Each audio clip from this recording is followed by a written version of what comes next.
Hi everyone, my name is Joy Bandola from Access Computer College, Lagro Branch. So, for today's video po, i-explain ko po kung paano po mag-disassemble and assemble the system unit. And let's proceed. Assemble system unit. So, first step is kailangan natin bilhin ng mga parts na kailangan natin para makabuild tayo ng isang computer. So, kailangan natin ng processor, computer case, at iba pa, especially the motherboard. So, let's proceed to the step 2. So, kailangan natin ng mga tools na gagamitin para sa ating pag-build ng isang CPU. So, kailangan natin syempre ng mga screw, wire cutter, at iba pa. So, para di na tayo mahirapan. So, step 3, kailangan natin i-open yung mga screw para ma-open natin yung yung nasa loob, para may place natin yung motherboard. So, step 4, prepare the case for assembly. Thus, 3 things to need to be done before assembling begins. Remove any parts of the packaging materials that may have been shipped inside the case. Number 2 is remove the cover for the optical drive. On our case, we will be removing the cover on the highest drive by to mount our DVD drive. So, 3. Make note of the cable pre-installed in the case. This should be front panel connection for features such as the power switch, audio jacks, and USB ports, and etc. So, step 5 is the ground yourself. So, put the grounding strap on your wires and connect the other end to the computer case. If your strap is not occupied with the clip to hook the case, find a place to wedge against the metal. This will prevent build-up static electricity on your body for damaging the computer. Ito, kailangan natin itong gawin para maiwasan natin yung pag-ground sa atin. So, kailangan na natin, sa step 6, kailangan may install na natin yung motherboard. And, paano natin magagawa yon? Ito na yung, follow na lang tayo sa step na install ng motherboard in the case. So, number 1 is install the I/O bezel plate into the opening in the back of the case and pushes in front of the inside. Install standoffs in the case that standoff screw in the motherboard mounting holes. Check the screw hole locations on the motherboard for exact placement. And number 3, lower the motherboard into the case and align with the I/O bezel. Number 4 is this, and i-screw na natin. So, step 7 is to the hard drive. So, i-install na natin yung hard drive. So, find a 3.5 drive by the install the drive in. If you have trouble finding a place to mount the drive, consult your case document for suggestion. Number 2 is slide the drive into the place until the screw holes on the sides are lined up with the holes in the case. Number 3 is install the screw. Step 8, install the optical drive. Number 1 is slide the drive into the drive bay until the screw holes are aligned up in the front of the drives in flush with the front of the case. Make sure that it's oriented correctly and kailangan na natin siyang i-screw. So, step 9, i-install na natin yung CPU. Ang CPU is siya yung pinaka-brain ng computer. It is installed on the motherboard in the socket. Number 1, find the corner marking that designate pin 1 of the CPU. On the AMD brand processor, the corner is marked with an arrow. Consult the manufacturer documentation for the specific information about your processor. Number 2 is lift the small metal rod next to the socket. Number 3 is to find corresponding marking on the CPU socket and insert the CPU so that marking are lined up. Number 4 is push the rod down to lock the processor in the place. Step 10, install the RAM. The RAM is the temporary memory locations that the processor works from. Permanently stored data is pulled from this and stored in the RAM, while the processor works within. The memory is easy to install. So, ang RAM po is a random access memory. Siya yung temporary memory ng isang CPU. So, paano ba isi-set? Ilalagay natin. Number 1 is set the RAM board in the socket. Check to see that the notch in the board is in the correct location. If it's not, turn it around in 180 degrees. So, press firmly on the boot ends in the board to set into the socket. Make sure that lock into the place. Na step 11, install the CPU fan. The CPU fan is really combination of the heatsink and fan together. The unit draws heat away from the CPU to install the fan. Number 1 is place thermal compound to the CPU.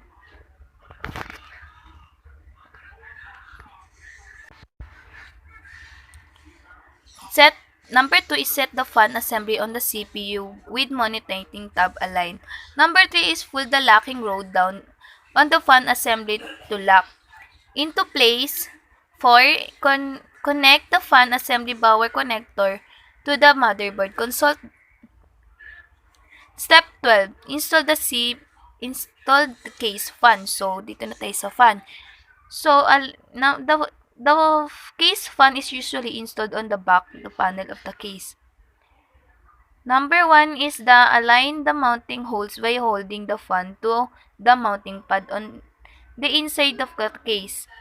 The fan needs to be mounted so that is blow air out of the case. Number 2 is insert the screw from the outside of the case and tighten.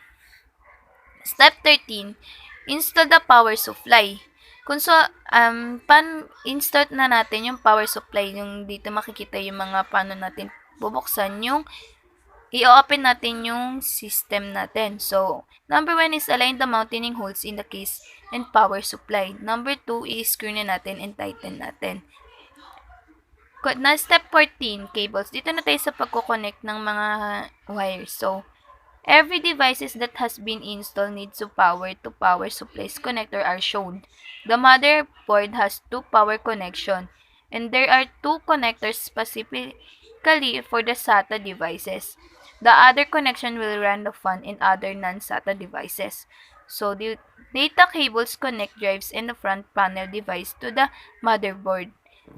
So, step 14. Ito na yung i-wrap natin. Ano na natin siya. Now, the component are completely installed. The last thing to do is i-install the side panel on the case. The computer is now ready to return on and to have software loaded onto it. Ito na yung guys na pwede na natin siyang gamitin. So, pupunta naman tayo sa disable. Sorry. Mali yung type ko dito. So, proceed na tayo sa disable system unit. So, step 1, kailangan na natin i-unplug lahat ng nakasaksak sa ating CPU. Pagkatapos natin na i-unplug yung mga wire, alisin na natin yung screw. Step 3, outer shielding case. Same lang ng ginawa natin sa likod ng ating CPU. So, CPU fan. Kailangan, most computer have 2 fan. The system fan on the blowing air into the computer and the CPU fan. So, the one blowing air onto the CPU heatsink. I will start by removing the system fan first is located at the back of the side of the computer. The side will all the component plugs in. First, unplug the fan from the motherboard. You can find the plug by the following wire from the fan. If you should be labeled SYS fan number 1. Next, you will have to unscrew the fan from the outside. So, step 5, CPU fan. The CPU fan is located right on the top of the CPU heatsink, which is the largest piece of the metal with the fins on the top. The CPU fan plugs into the motherboard in an awkward place that is hard to access, but just follow the wires and you should easily find it. It is labeled by CPU fan 1 to remove the fan from the heatsink. Remove the screw, securing it in the place. Step 6, ito na yung pag-alisan natin ng power supply. So, the power supply is the largest metal box located at the upper back part of the computer. They sometimes came with an on-off switch is able that is accessible from the back of the computer. The main power cord also plugs into the back of the power supply. So the power supplies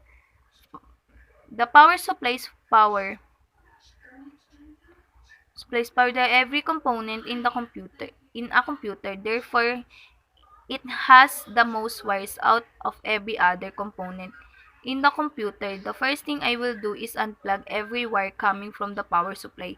The list below is everything that I had to disconnect: motherboard, CD, DVD, and etc. So, step 7, CD DVD drives. The CD DVD drive is the one of the easiest component to remove. First, unplug the ribbon from the back of the drive. Once the completed, pull on the tab securing the drive in the place. Then push it out from the inside. If you don't have a second drive, there should be a flat piece of the metal covering the drive slot. Follow the incredible instruction to remove it. Step 8, the card reader. So just like every component, unplug the wire first. On my computer, there is just one screw holding card reader in the place. Your computer might have more, so just unscrew them all. After that, the card reader should be removable. Step 9, hard drive and APM portable drive.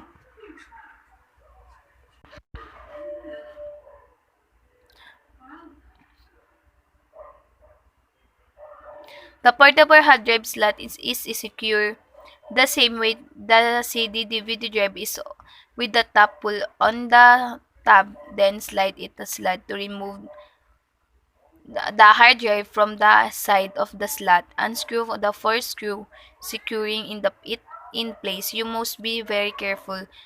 Do not drop the hard drive. It is very delicate. Step 10, expansion cards. Expansion card give the computer new capabilities once you install. Different examples are Bluetooth, wireless Internet, and Ethernet TV. Different component of the stack of the different cards. My computer come stuck with the TV and Internet card. If you only have one, remove that one. If you have two, remove that two. So, should be a single screw on the top of expansion card slot. Whether is it occupied or empty, remove the screw on the occupied card slot. Once the screw are removed, you should be able to remove the cards by pulling them carefully upward. Some expansion card has cable leading to the other parts of the computer. For example, my TV card is connected to the connectivity center on the front of my computer. You will have to unplug any cables attached to the expansion card. Step 11 is connectivity center cables. The connectivity center is the area on the front of the computer where there is many input section like USB, firewire, microphone, headphone, video, and etc. I won't remove the whole connectivity center in this step, but I will unplug all of cables coming from it. Do not unplug all all cables, then unplug the wires leading from the power button, HDD light, and power light. Step 2, the RAM or the random access memory. So pretty much the more RAM you have, the faster your computer runs. Most computers have 4 RAM slots and 2 RAM chips. My computer comes stuck with 2, but yours might have more or less. To remove the RAM, push down on both the tabs holding the RAM in place, which are located at both ends of the RAM. Step 13, power button and AMP power LED plus HDD LED. This is the zip tie holding the wires, cables from connectivity center and front power button. To remove the chassis, press it to the tabs are down located on the chassis side. Refers to two pictures to see the tabs. Once of the tabs being pressed and pull the whole chassis out of the computer. To remove the LEDs from the chassis, push them from the front with a screwdriver to remove the button. You will need to push it from the back, the side with the wires. So step 14, connectivity center. Like as I said in step 11, the connectivity center is the area on the front of the computer where there is many input section like USB, firework, microphone, and headphone, video, etc. But this time I will remove the whole component, not just unplug the cable's wire. First thing, unscrew the single screw on holding in the place. There might to be a different amount of the screw in different location on your computer, but just unscrew them all. When the screws are removed, the whole component should slide into the inside of the computer, which can then be removed. Step 15, the motherboard. My motherboard is fried, but I will remove it anyway. The motherboard links every component in the computer together. The CPU, RAM, and expansion card are attached directly to it, and every other parts of the computer is in one way or another attached to it. The motherboard has been 7 screws all holding into the frame, which are indicated by the large white circles around them.